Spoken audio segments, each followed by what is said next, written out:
On behalf of the Mershon Center, we would like to welcome you all for this webinar on the future of conflict data.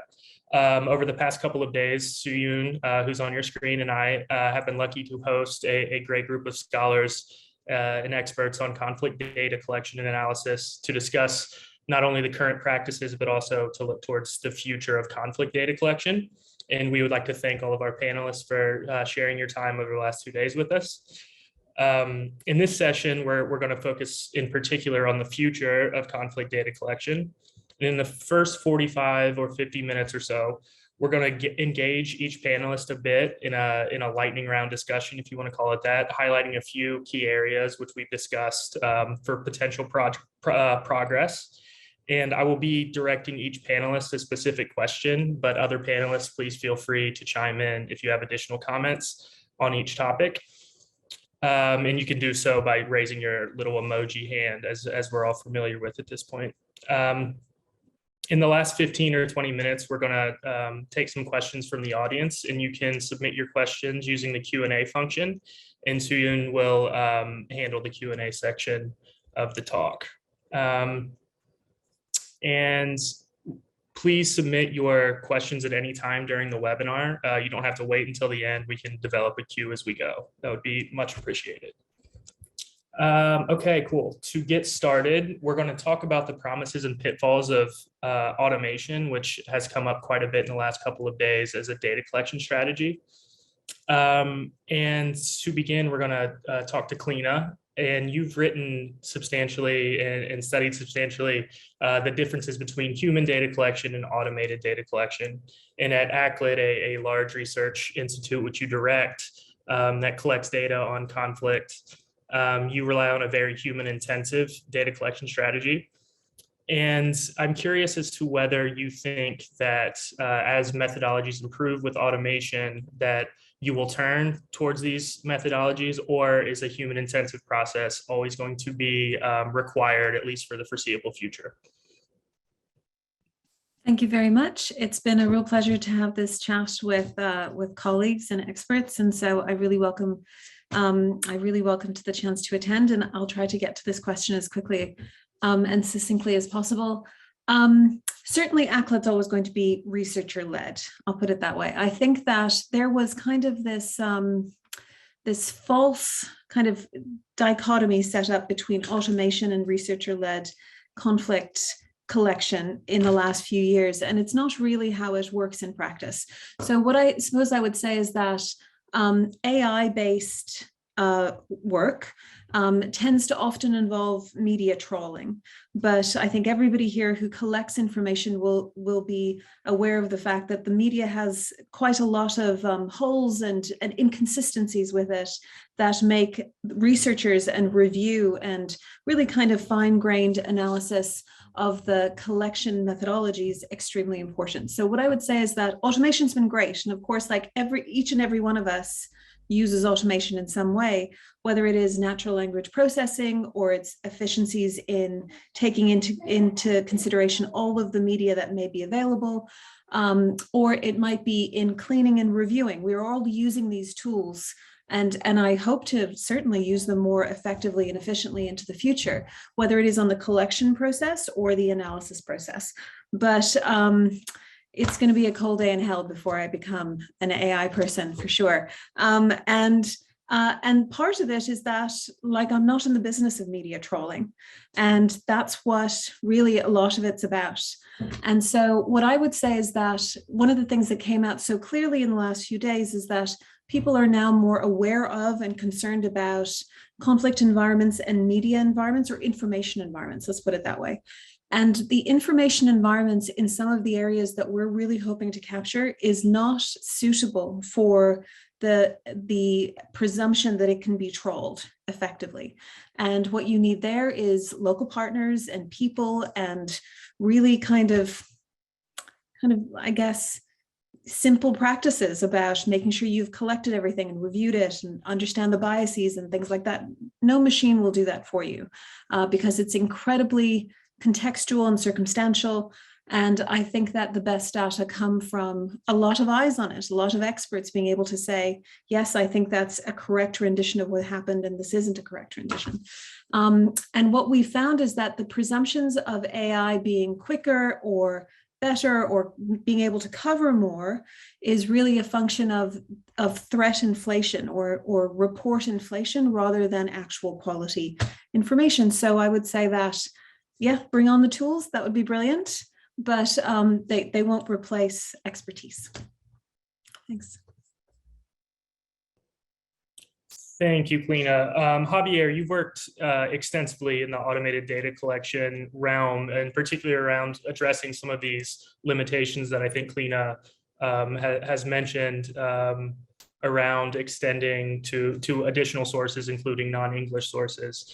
And from your perspective, what do you see as the current frontier in the automated data collection world, and what do you see as necessary for it to move behind or beyond the known limitations that we've discussed this week? Yeah, there's certainly, well, first of all, thank you very much for the invitation. It's a pleasure to be here also with this fantastic group of experts. Related to natural language processing for event data collection and identification, we have seen tremendous revolutionary progress in this area, from devices like word2vec, word embeddings. Now kind of the thing of the day is pre-trained language models like BERT, Electra, Roberta, like they come in different flavors. And they tend to be a lot more capable in solving many of the tasks that we need for event coding. However, the limitation of some of these models is that they're based or trained with English language, which is a limitation for all of us starting conflict abroad in remote settings where the native language is not English. So usually we rely on automated translation, which is getting better, but it's not quite there yet. What we really need to push the frontier for event coding is to really extrapolate these technological developments that we've seen in the last few years in English, just mutate to other languages. Saying that is easier than doing it because there are so many more challenges for that. Automated coding requires huge training data, and you need humans definitely to train that data, and you need native speakers. That requires having an environment diverse enough to actually be able to recruit those coders to inform the machine learning.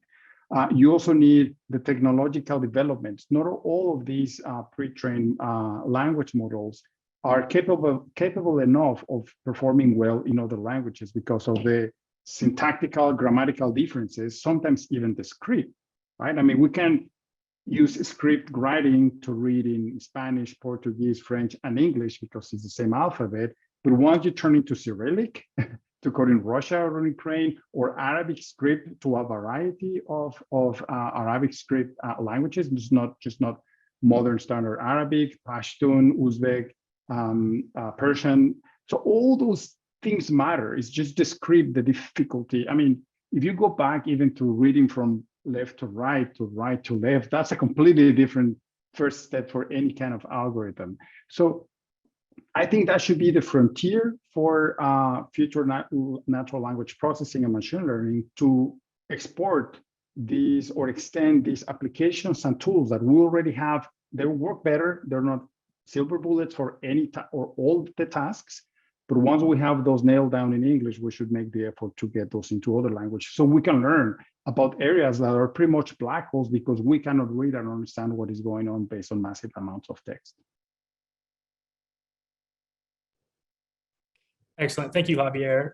Cassie, you've worked extensively with both human and machine coded data, particularly looking at sort of complex interactions among actors within the events data.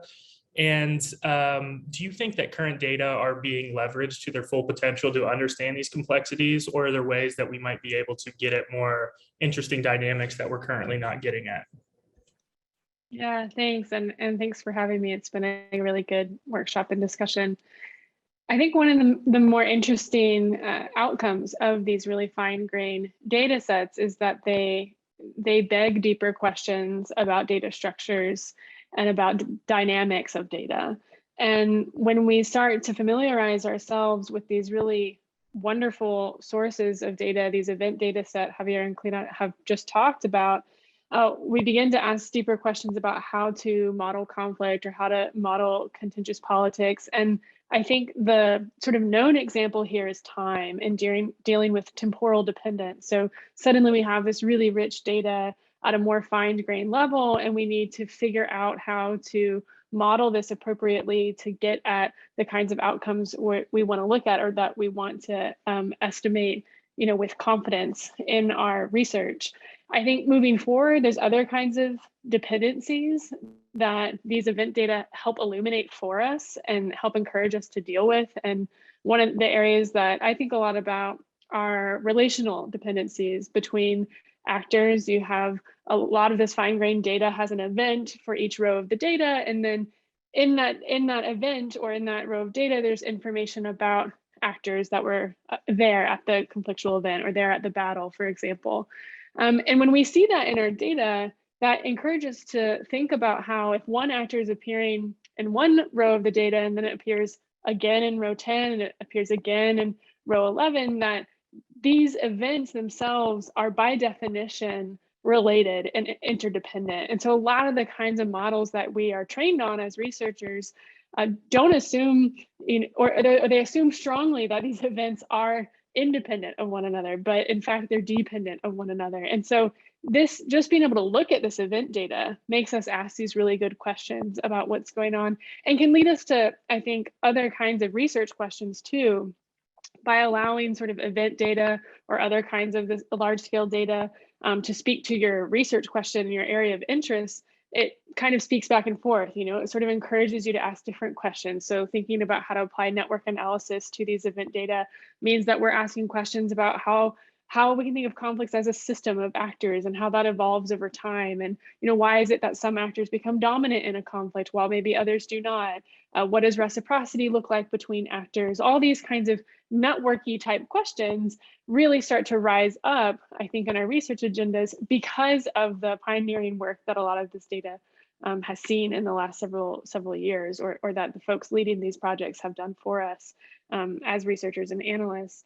The other thing I wanted to say, just to echo what the other two speakers just said, is that I think this dichotomy between machine coded data and human coded data has hurt a lot of these discussions in some ways, because whether it's a huge project like some of the ones folks here lead, or whether it's something that you're doing just as a researcher with you and your co-authors for one paper, almost all of these models need something to be trained on. And a lot of the models that people are using, even the relatively simple ones like random forest, have to be trained on validated data. And where do we get that? We get that from human coders. So a lot of this has developed in tandem with both machines and humans, not sort of like one or the other. And I think in the future, we'll see a lot more, not just big data projects, learning how to have those two sort of skill sets, human code and machine learning data together, work together, but also smaller projects, more niche data projects for individual research papers. I think we'll see more and more people leveraging web scraping and text data, but then always having this human component, whether it's random sampling that data to validate it or other kinds of validation. So just wanted to say that as well. Thanks, Cassie. And any responses from Clina or Javier? Excellent points. Thanks. Yeah, Javier. Very quickly, I totally agree. I think we're moving beyond the dichotomy debate, like manual automated processes, because we need both. As Cassie mentioned, we need humans for the input, but also a very important progress has been seen on implementing the human in the loop, right? It's not only the pre-processing or the information part, but actually when you get to validate discrimination of actors, especially locations are incredibly hard to do with machine coding. So humans usually help to with all that disambiguation. Also with classification, where we have these borderline thresholds like 50% or 49%, that is the threshold. Humans can intervene to eventually make the decision making go one side or the other. So it's not only humans at the beginning, but also humans in the loop seem to be a very promising part of this hybrid approach of supervised coding. Excellent. Thanks, Javier. Setting aside sort of this automated and human coding dichotomy, which we've already discussed is kind of an antiquated way of thinking about it. Killian, you're also interested in sort of digging down and applying and collecting data from non-traditional sources, so non-English speaking local sources, et cetera, sort of like Javier is doing with machine coded data, but with human coded data. And we've discussed a bit about how, yes, this is sort of a great way to get highly accurate, or at least more accurate than off-the-shelf data, but it's very resource intensive.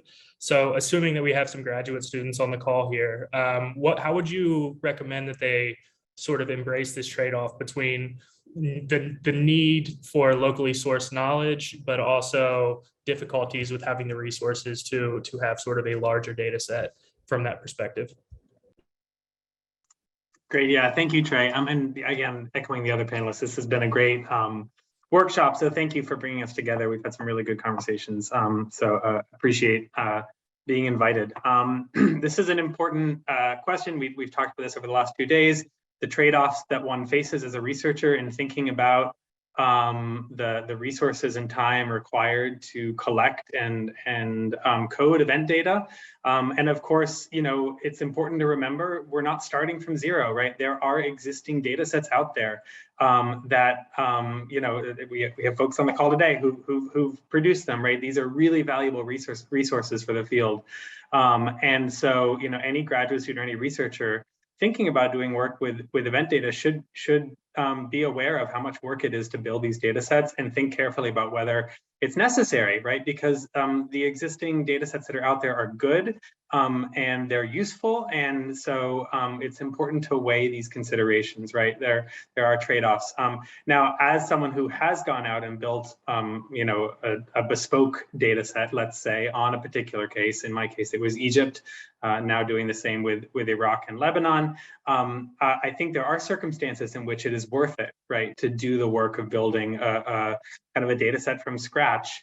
And I think one theme that we've dwelled on a lot over the last 2 days is having our methods and our data collection enterprises be guided by our research questions and our research goals, right? And so I think that's a really important consideration for anyone considering doing this.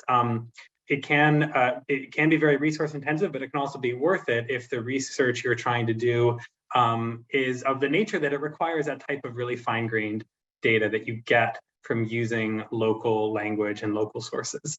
You know, I would argue that anything requiring serious subnational analysis in which you're looking at the distribution of events across space and time within a single case, particularly during a period that's very eventful, right? A period like a revolution or like a civil war, where things are very messy and where you're only going to be getting a very small slice of the picture if you're using a data set that's drawing on wire services, for example, or English language sources. So in circumstances like that, it really can be worth it to roll up your sleeves and build a data set from scratch, or build it off of an existing data set. That's another option. You can start with a data set like SCAD or ACLID or MMA or whatnot, and then add to it or build off of it, right? So you don't have to start from a zero baseline. And you know, in doing that, it's important to know your case well. It's ideal if you yourself have language skills that apply to the case you're working on. It's really important to know the media landscape in the case you're researching, because you have to understand what the various biases, political and otherwise, of the different data sources or the different media sources that you might be using. And so that kind of fine-grained contextual analysis is really important if you're going to build one of these sort of locally sourced data sets. And then just the final point, which connects to this, which is, again, I think a topic we've talked about a lot in meaningful and helpful ways over the last 2 days, is being aware, regardless of what data set you use, of the biases that are in it, the coverage biases in particular, but also the editorial biases. No data set is a 100% reflection of the real world, right? Every data set, every event data set has biases. No data set captures every event that occurs. And so the trick is not trying to erase all bias, but to know what the biases are in the data set that you're using. And there's a bunch of different techniques you can use to do that. But using local sources does not eliminate bias, right? Because local sources also have bias, right? So we need to be honest and forthright and transparent about our biases and do the best that we can in our empirical approaches to manage and mitigate those biases. Excellent. Thank you, Killian. And this sort of gets at the heart of a lot of these issues, which is that depending on which source you use, you're gonna see a very different picture of conflict throughout the world. There are many different conflict data sets that are purportedly measuring the same concepts, but they will tell you a different answer to a question that you're asking. And David Cunningham, you've worked a bit on what's referred to as integration, which is bringing a bunch of different data sets together to sort of fill in the gaps that any single data set might have. So if Killian was talking about depth, breaking into a single case, you're going with breadth and combining a bunch of different sources. And from your perspective, what types of gaps or biases does integration, bringing in all of these different data sets, what types of gaps and biases does that address? And what types of challenges is it just not equipped to address that require different innovations? Great, thanks. And thanks for the invitation to participate in this. It's been really interesting. Yeah, so there's been a proliferation of these events data sets over the last 10, 15 years. And so there's a large number of events data sets that have somewhat overlapping coverage in what it is that they're trying to pick up. Some of these are global data sets, some of these are regional data sets, some are focused specifically on one or a set of countries. And so there are areas in which you have multiple different data sets that try to capture similar concepts. And so this overlap, I think, has the potential to provide additional information in these areas where there is overlap. I think some of the gaps that it can fill in some cases, data sets have a specific focus and they're not trying to capture all the phenomena that you as a researcher may be interested in. So some of what you're interested in may be contained in one data set or another, and there may be some overlap in them. And that may be a product of the coding rules, a product of the specific goal of the data set. So in essence, sort of intentional, missingness of things that you as a researcher are interested in. And then there's also unintentional missingness. I mean, we know that these data sets are incomplete. We know that no data set fully captures the phenomenon that they're trying to code for all the reasons of missingness that have been well established. And so it's likely that events that should be captured in an individual data set may be more likely to be captured if there are multiple data sets trying to capture those same types of events in the same area at the same time because of different sources, different access to information.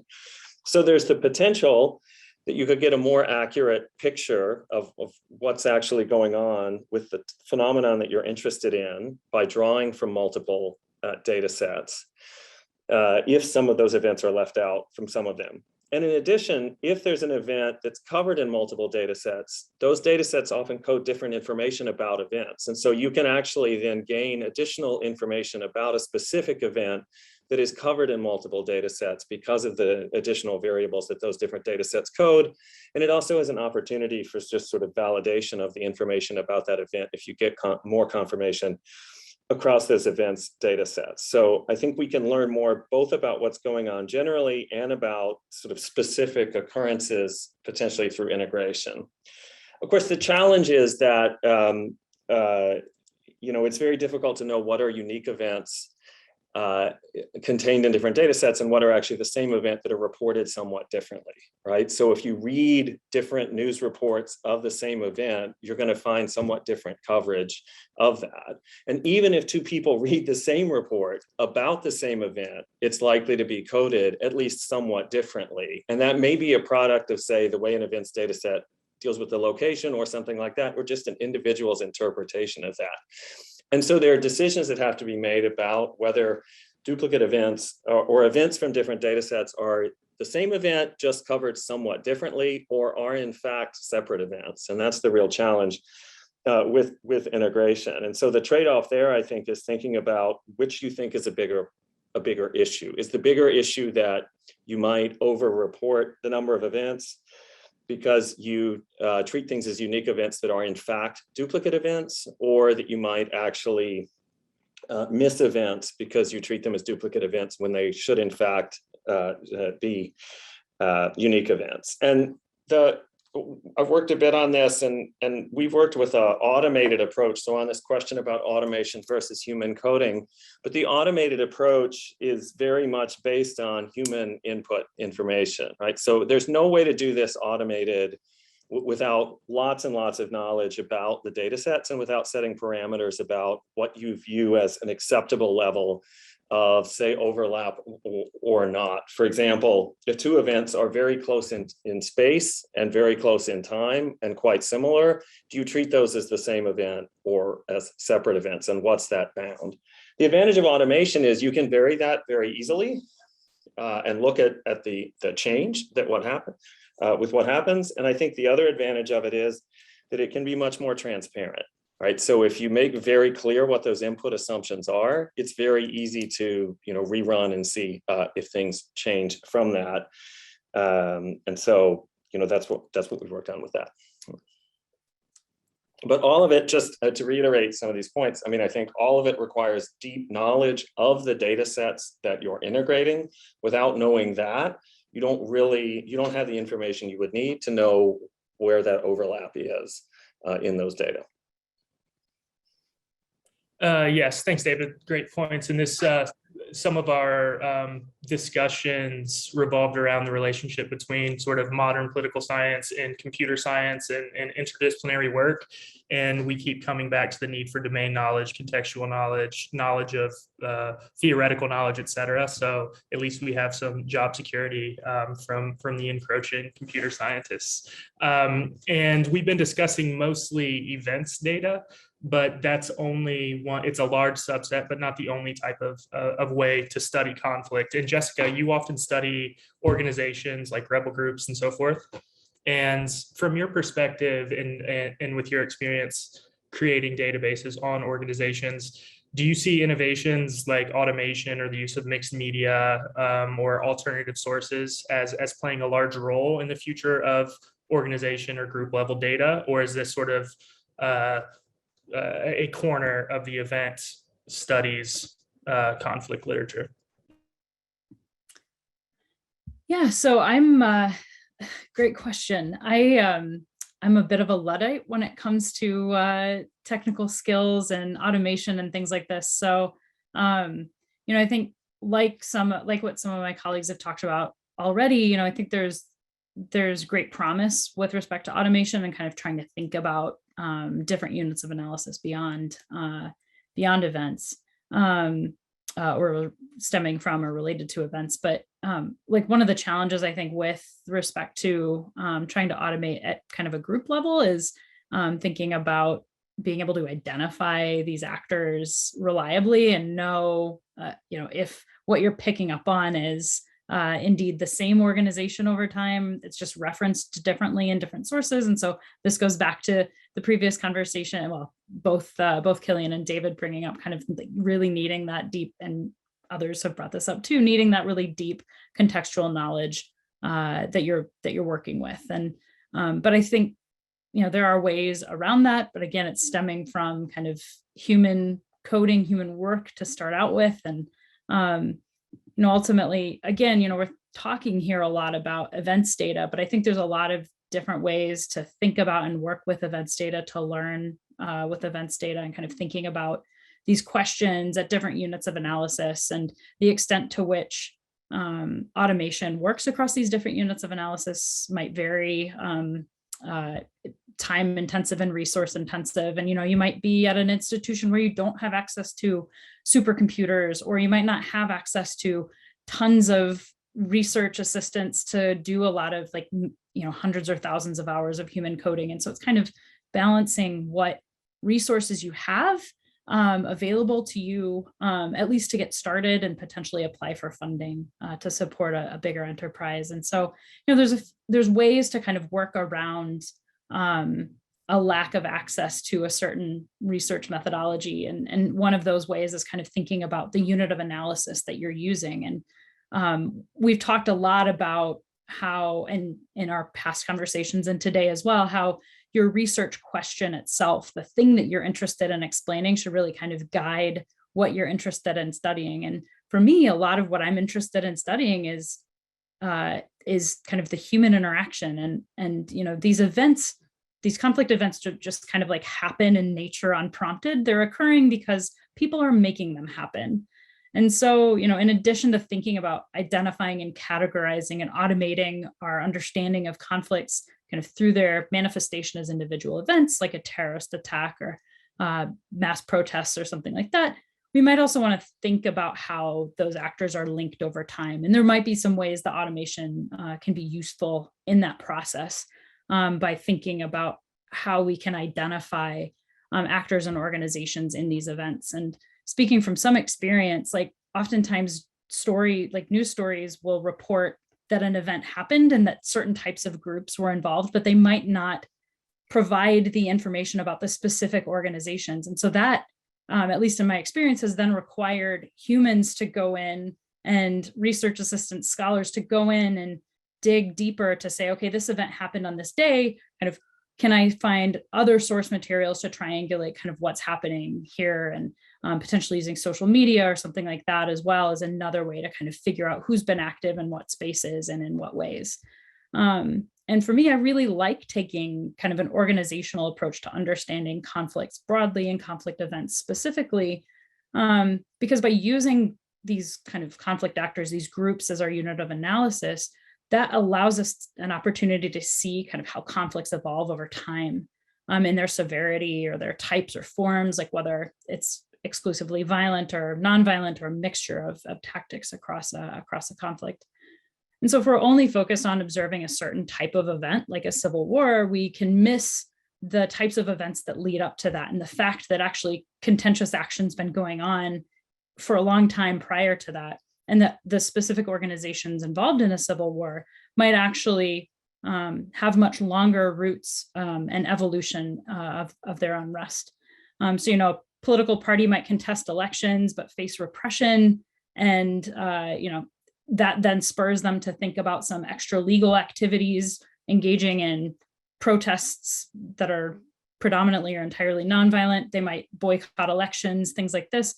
If that doesn't work, then the group might take up arms, and maybe it's engaging in some small level conflicts, but eventually it spirals up to what we would think of as a civil war. If we're only looking for civil wars, we only see the group at that time, and we miss the fact that the group has been engaging in electoral politics, nonviolent civil resistance, electoral boycotts, other sorts of things, terrorist attacks. So Algeria in 1991 is kind of a really great example of this. We see the Islamic Salvation Front, or the FIS, kind of working its way over the course of several months to the point where it eventually gets to a civil war. But there's a lot going on in the years prior to that event, or to that kind of set of conflict events. And by only focusing on one thing, we kind of miss that organization over time. And so there might be some ways that automation can be used to kind of identify, once we know that actor, who's there. But again, there's kind of a need for humans to be there to validate and sometimes extend and add nuance to the way that things are being reported in a lot of the data sets we use. So thanks. Excellent. Thank you, Jessica. Any follow-ups at this point from anyone? Seeing none, great. So one particular sort of innovation that's sort of exploded over the last several years is the use of social media as a source for conflict data, be it for events or exploring organizational dynamics like Jessica just discussed. David McClinsky, do you've built some new measures of electoral violence using social media data, and I'm curious as to whether you think this data tells us, social media data tells us something new, or it just tells us something that we already knew faster and more efficiently, and what are sort of the theoretical puzzles that we can get at with social media data that traditional sources wouldn't let us get at? Yeah, so again, like everybody else, I just want to sort of echo the thanks for the invitation. And, like everybody else, this has just been so intellectually stimulating over the last 2 days. So thank you for the invite. And this is a really sort of wonderful question. So to answer it immediately, I think I think the answer is maybe sort of both. In a certain sense, social media. I mean, the media landscape now is so interconnected with different types of media.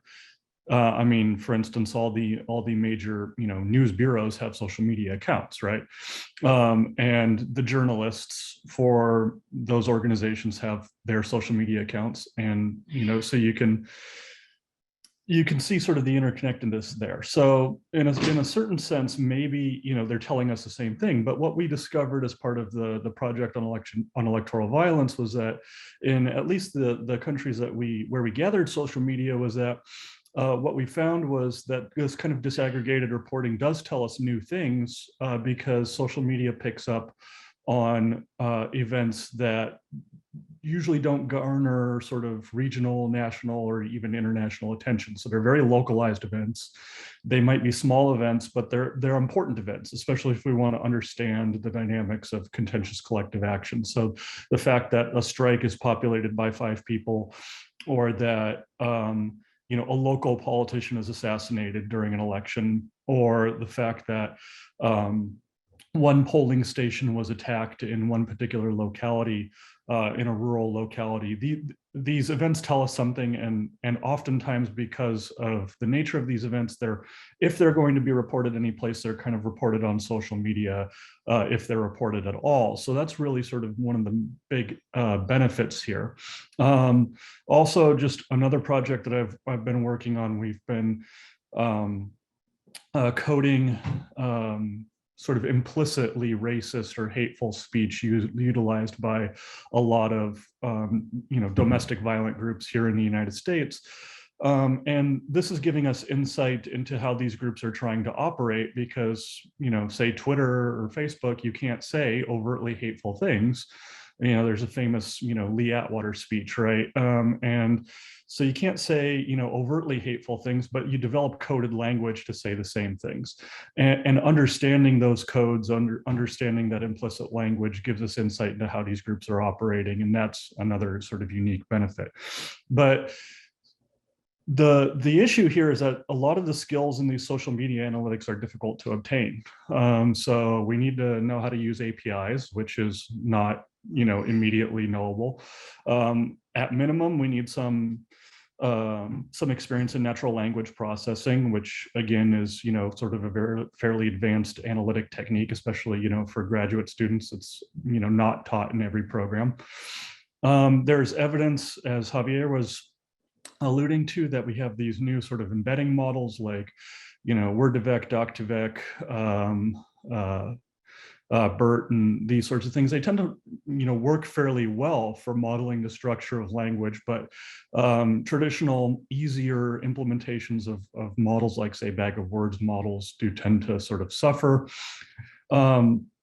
There's evidence that we need tools like, say, for instance, sentiment analysis or topic modeling that is specific to social media data, owing to the nature of these data, right? Like Twitter data gives us, very limited amount of characters. We don't have a news article to code, right? We have a couple hundred characters at best. And that's just a much more difficult task for information, extraction. But if you look at social media across different platforms, I mean, you have a great amount of data to choose from. So you have mixed media, videos, texts, pictures, all these sorts of things that can help us get at understanding contentious action a little bit better. But a lot of this is meaningless, right? Nobody wants to see pictures of food. The vast majority of messages that are sent on social media are utterly meaningless. So you have the ability to collect a huge amount of data, but less than 1% of that data is particularly relevant. And that's a huge task. But it's useful in the sense that human beings now we are creators of our own data, right? So I think we need to we need to take that seriously. Human beings are good at some things and reporting on some things, and bad at reporting on other things, and we need to figure out what those are. Then lastly, just the last sort of thing I'll say, the major concern here is that social media is owned by private corporations, and these private corporations follow their own rules, which change on a dime. which is maybe socially beneficial, but is bad in the science sense. It's bad for replicability. I mean, on Twitter, accounts coming in and out of existence all the time. This means that we can't replicate all of our data sets for all of our projects at every single point in time. And, that's a problem.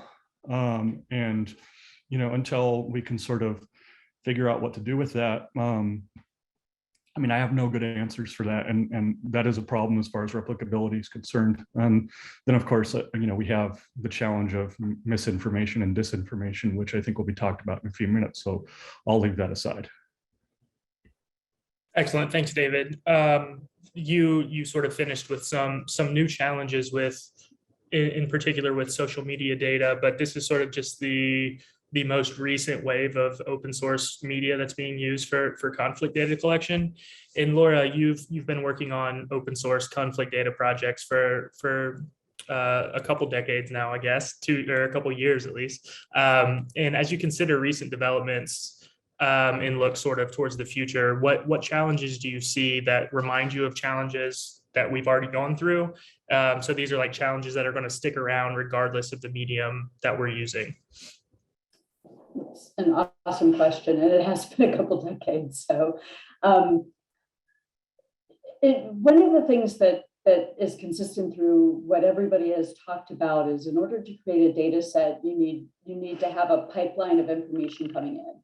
There has to be some sort of source of information. Back in the day, before I even started collecting data, the Global Terrorism Database started with Pinkerton, where there were retired US Army military folks sitting around with newspapers circling stories from different regions of the world that they would describe as a terrorist attack. And so their pipeline were these newspapers, these regional newspapers that they collected in the different languages.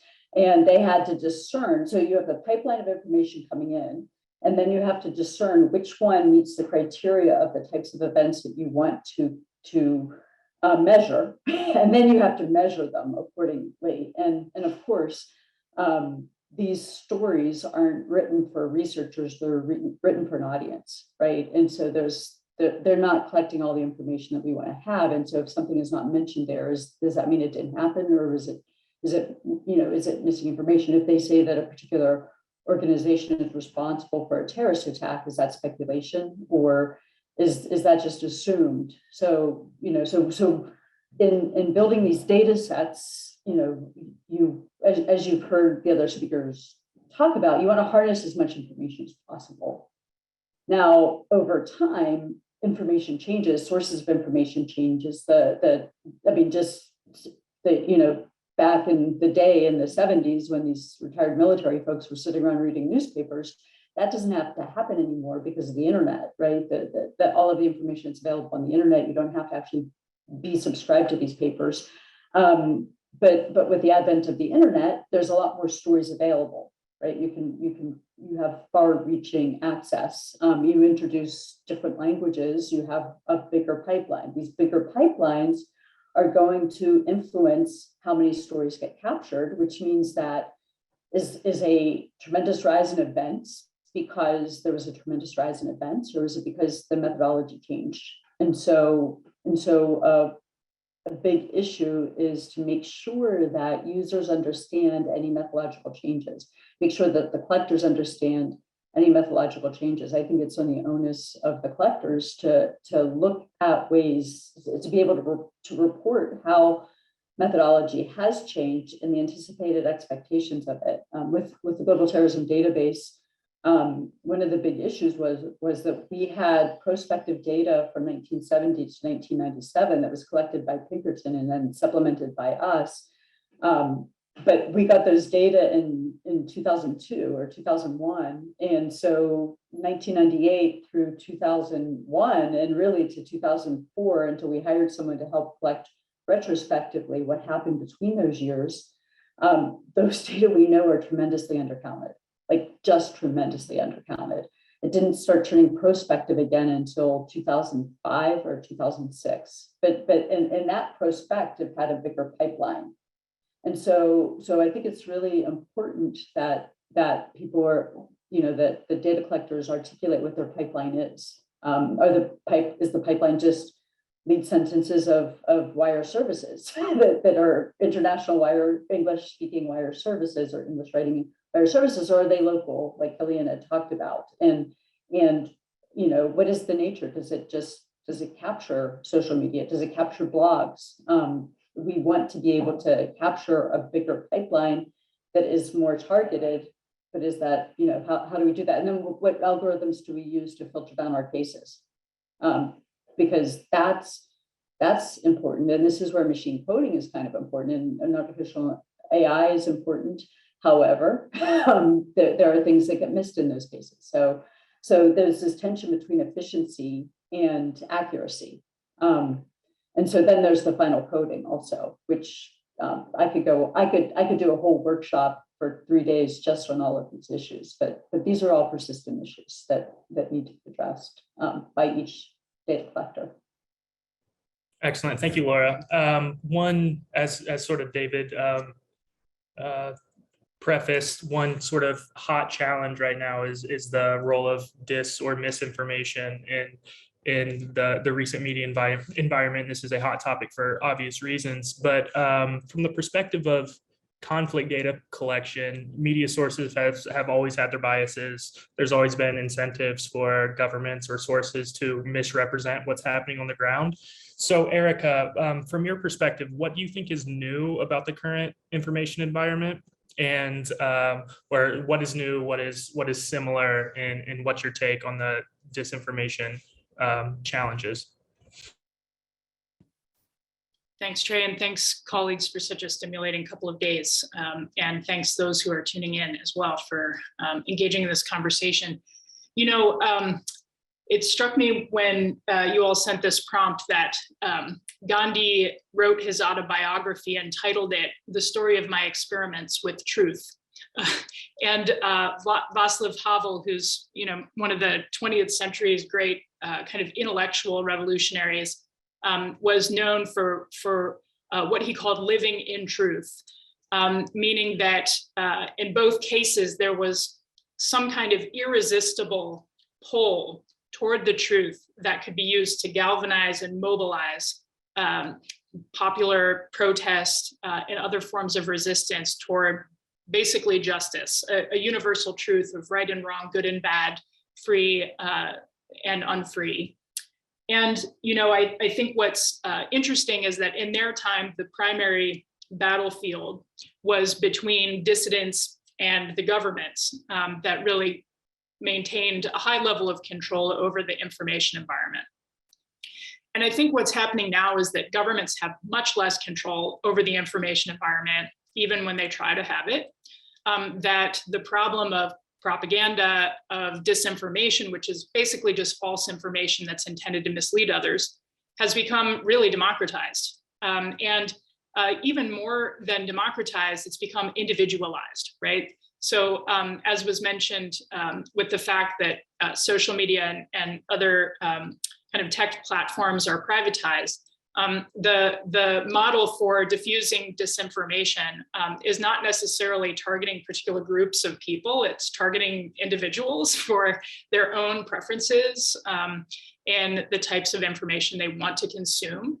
And so there is a much lower ability for really, I think, anyone to be able to control and manage information environments in the way that Gandhi and Havel felt like they were up against. From a research perspective, I think this raises a number of different really interesting issues, particularly around validating data, validating certain claims, and finding ways to actually capture what's useful about contested information.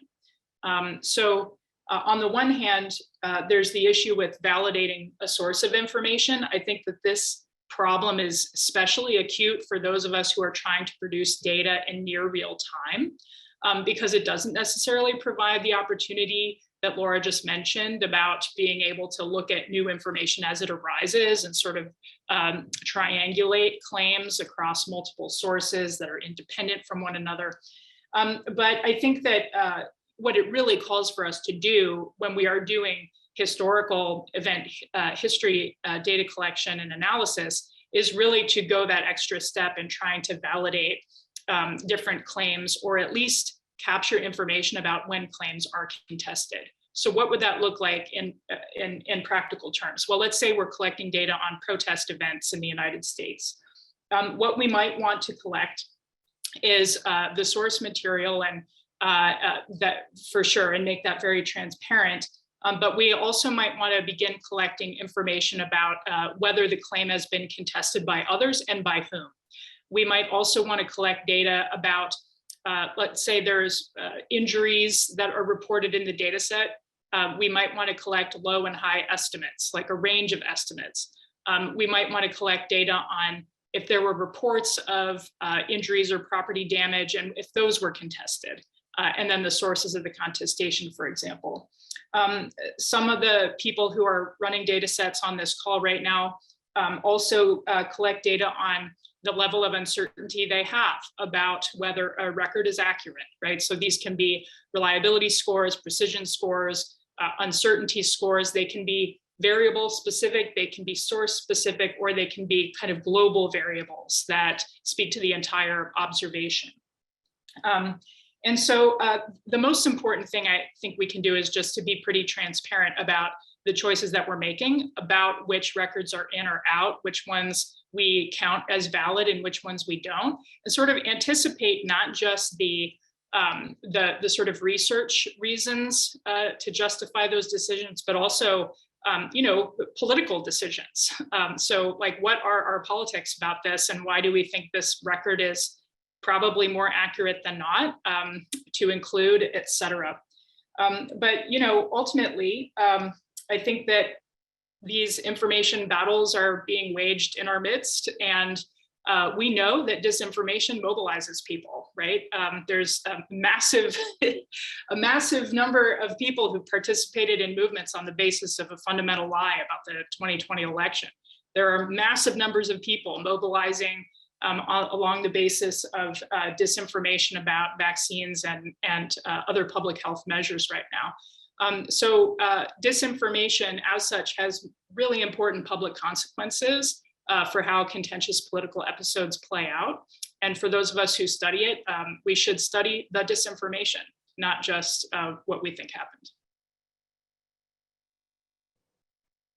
Perfect. Thank you, Erica. With that, we have about 20 minutes for Q&A. I will hand it over to you to moderate the Q&A section, and I would encourage our panelists, if you guys have any questions you would like to raise to the group or anybody specifically, we would entertain that as well. And thank you all for your responses. Great, thanks, Trey, and thank you to all the panelists. We have a number of questions that I'll run through, and then audience members, please feel free to continue to share them with us. So first question is from Howard. Generally, what is the goal of these data collection efforts? For example, is it to predict, prevent, resolve conflict, assist those in conflict?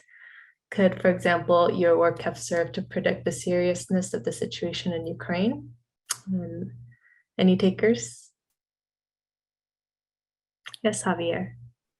Very quickly, there are different benefits from data. I mean, the most basic one is descriptive: who did what to whom, where and where. And the more precise that you can get to that answer or those answers, the better. But it's not only descriptive, right? That could be beneficial for some policymakers, journalists, but on the academic side, we care a lot more about explaining behavior. So the better the data, the better explanations we can get, especially the finer data can open the door for some identification strategies in this causal revolution era that we live in. But it's not only explaining, a lot of these can be held for forecasting purposes. Recently, the Uppsala community has been working a lot on forecasting conflict in Africa. They did a contest of people putting different algorithms to compete in terms of getting better accuracy for prediction. So all these benefits come from better quality data, better descriptives, better explanations, better forecasting. And it's not only for the academic community. A lot of people who use these are in the government sector: CIA, Department of Defense, Homeland Security.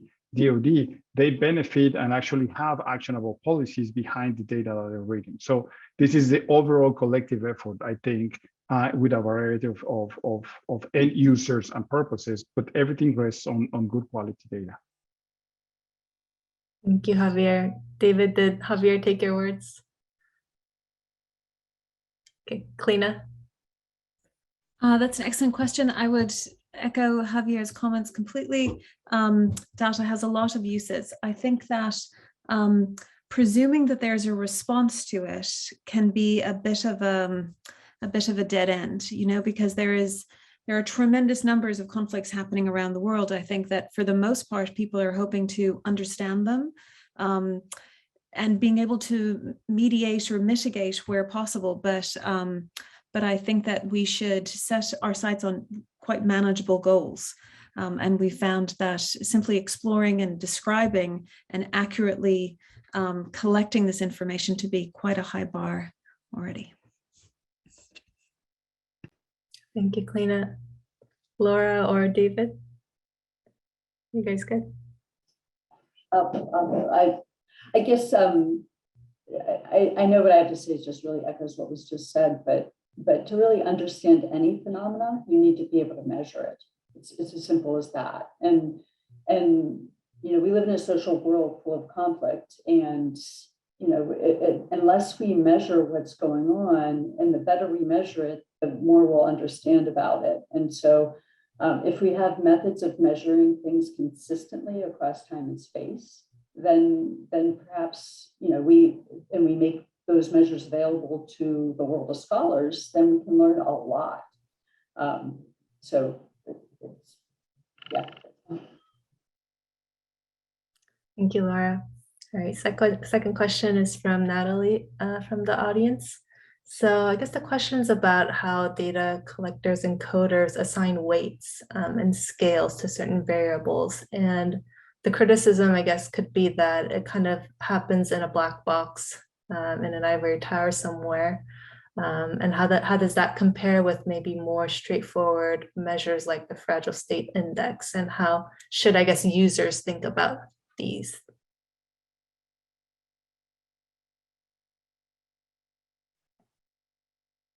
Kleena?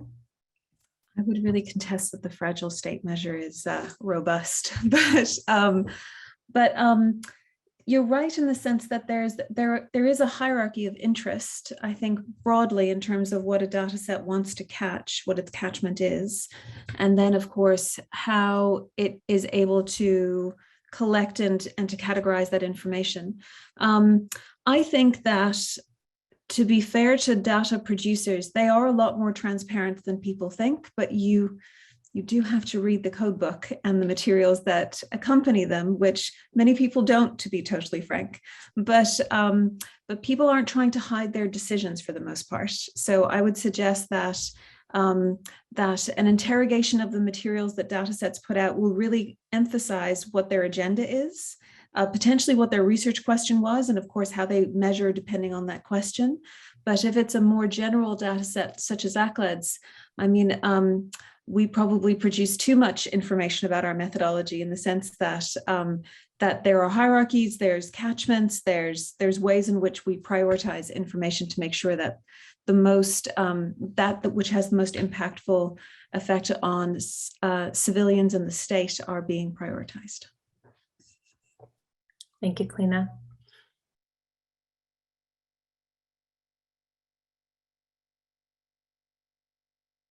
All right, moving on to the next question then from Barbara.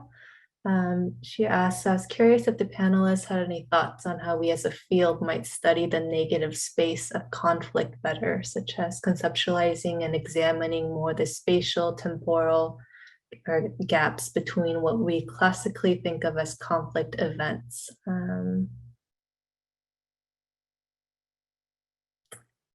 Any thoughts there?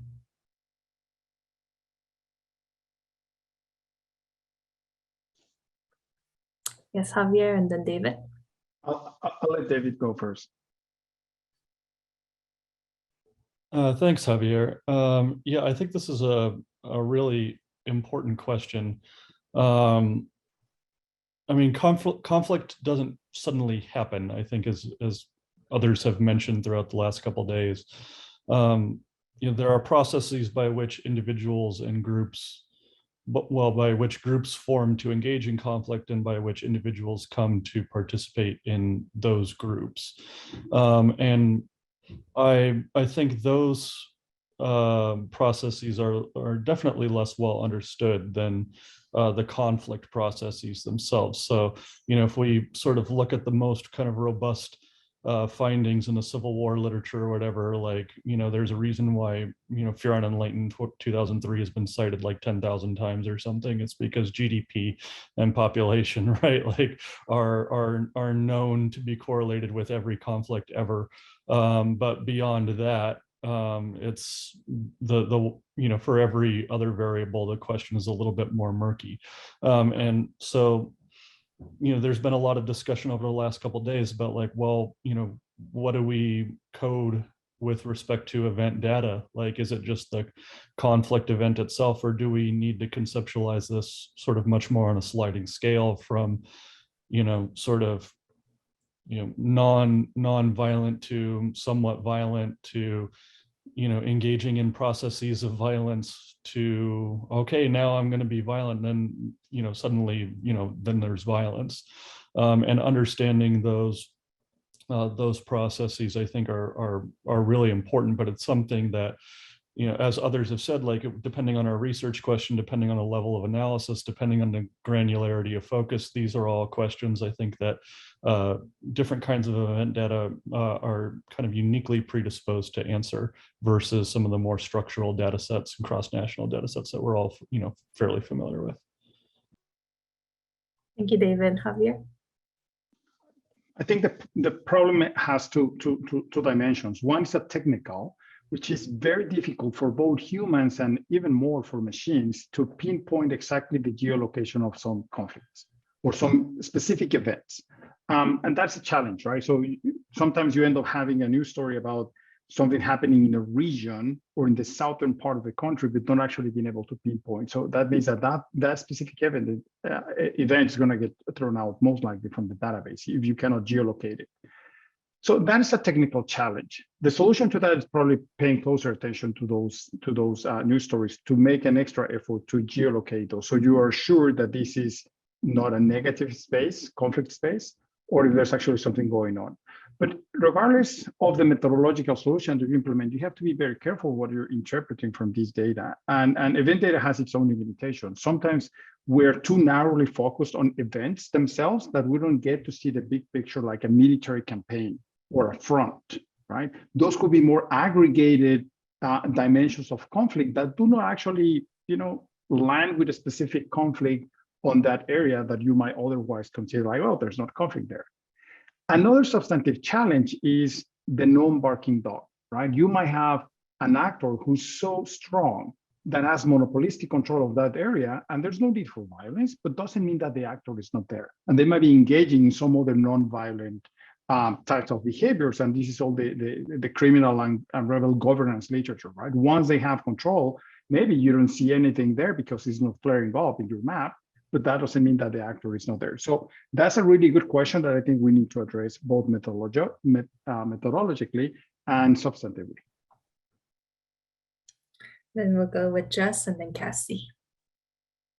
Yeah, so this is something that I like thinking a lot about, and kind of, again, going back to my kind of obsession, I guess, with organizations and thinking about not just what they're doing in conflict, but what kind of predated that conflict, their activities, and like some of Cassie's work, thinking about their relationships with one another and how that might facilitate or fuel the types of conflicts that we see and when we're likely to see them. And so, I think there's ways to kind of move around in the units of analysis that we use.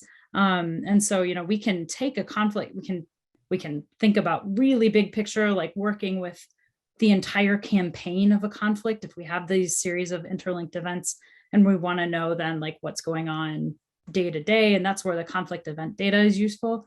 But we can also think about using these events to then identify what we think of as important things. Like for me, I think the organizations are really important and fascinating, and I want to know how they get to the point where we have conflict events.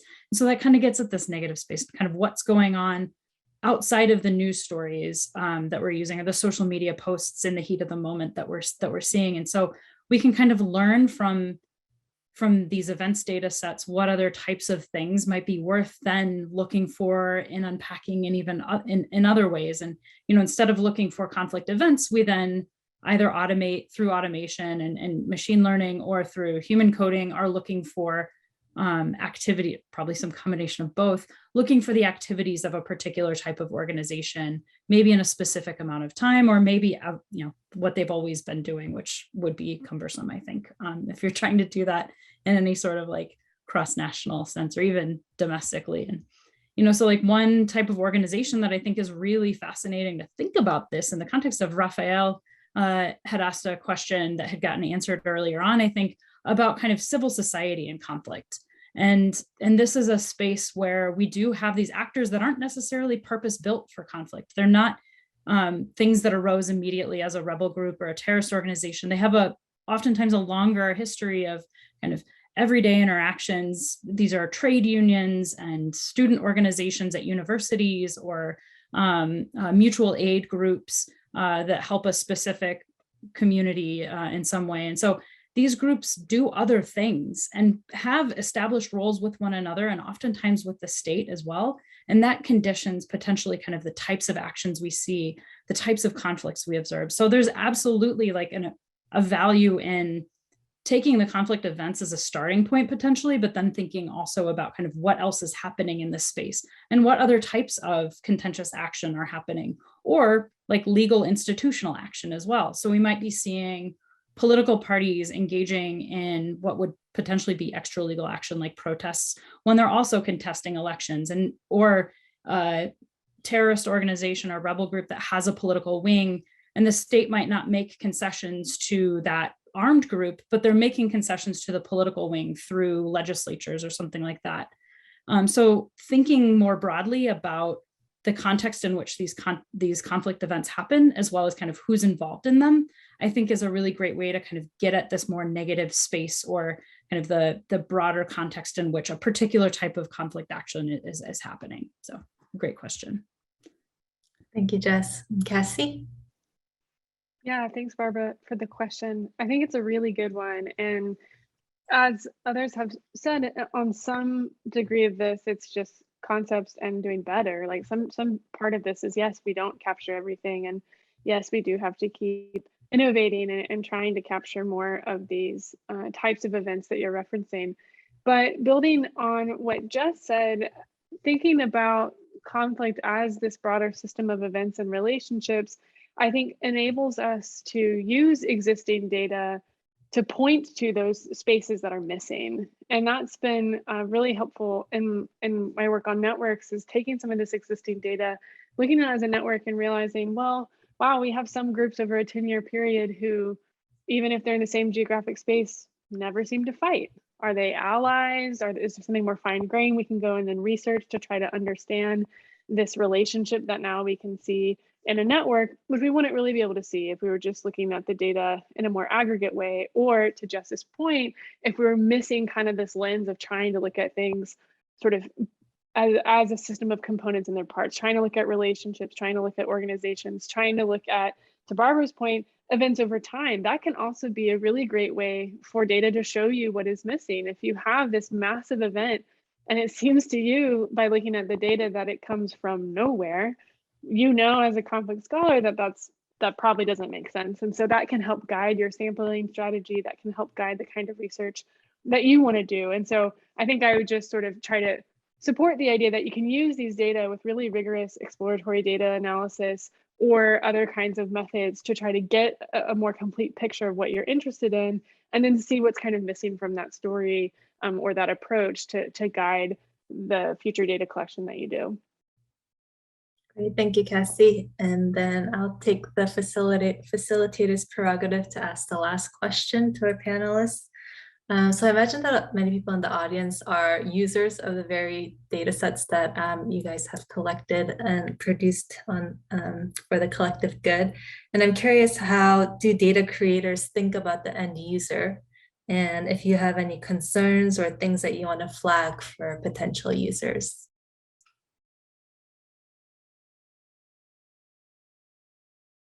Yes, Laura. That's a really good question. I can say that the Global Terrorism Database was created with end users in mind. I remember one of the first meetings when we were producing this data set. It took like hours for people arguing over just what terrorism is. I mean, nobody agreed, and you know, depending on the institution, the country, whatever it is, you know, official definitions vary tremendously. And so we wanted to make sure that we had the broadest definition possible, but then we set up criteria so that events could be filtered down to match the definition of end users. And so a lot of what we did was just continually thinking about end users so that they can create customizable data sets for their specific research projects. And that way we tried to remain neutral as much as possible. But we were careful to define terrorism as a tactic.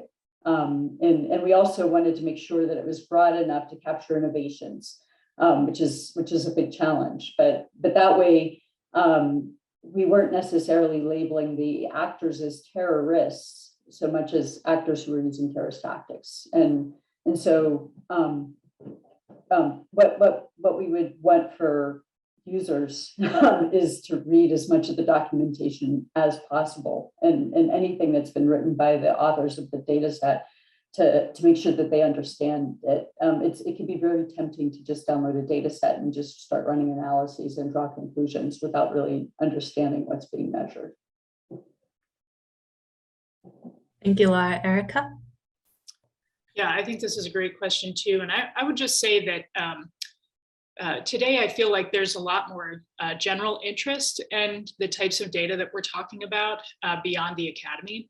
And so one potential best practice, which I think GTD did well and many other data sets do well now too, is to try to make the data easy to get and easy to understand, and even legible on the website in which people would go to get it, so that people don't feel like it's, you know, essentially behind an information paywall. You know, but you can only look at these data, use these data, analyze these data if you have a certain credential that almost no one in the world has. Because journalists increasingly are relying on these types of data to try to inform the public about what's going on. Civil society groups or human rights advocacy organizations sometimes now are using these data to try to promote certain claims. And I think this is a largely good thing. But I also think very few of us are trained in how to make our data not look really wonky and impossible to understand for people who maybe didn't get their PhD in the field. Thank you, Erica. Kalina? Thank you very much. It's a great question. And I guess what I would suggest is something that came up earlier today, is that when people don't understand anything about the data or might feel a bit apprehensive or overwhelmed with it, there's often a lot of resources, even people themselves, that are happy to address questions and to engage people directly about what's happening in it.